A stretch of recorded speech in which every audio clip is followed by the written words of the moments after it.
Hello, friends.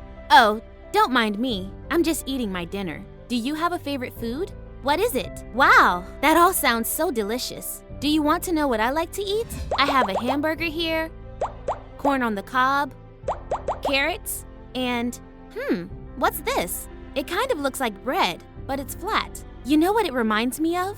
A story from the Bible. Last month, we learned about God's people running away from Egypt and walking through the sea on dry land to escape the Egyptians. After they escaped, they were wandering around the desert. Day after day, they walked through the desert. It was so hot.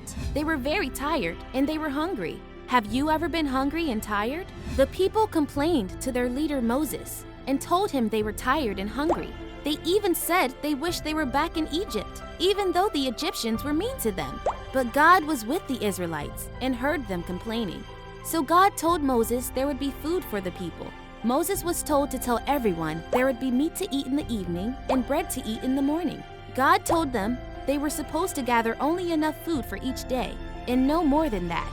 So Moses told the Israelites the good news. Do you think they were happy to hear that there would be food from God?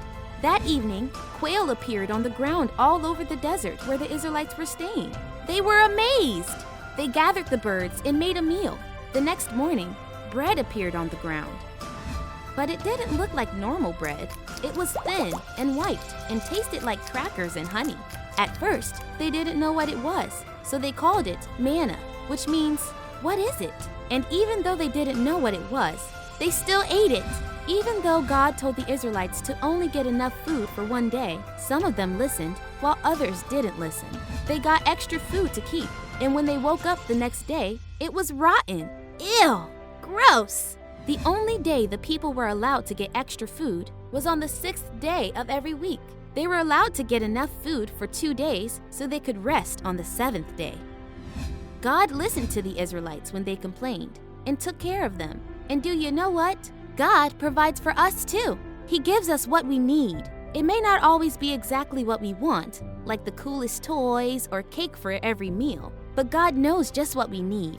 Instead of grumbling and complaining, we can have good attitudes and we can have thankful hearts. The next time you complain about not having something you want, stop and think about all the good things God has given you and have a thankful heart. We can thank God for providing for us.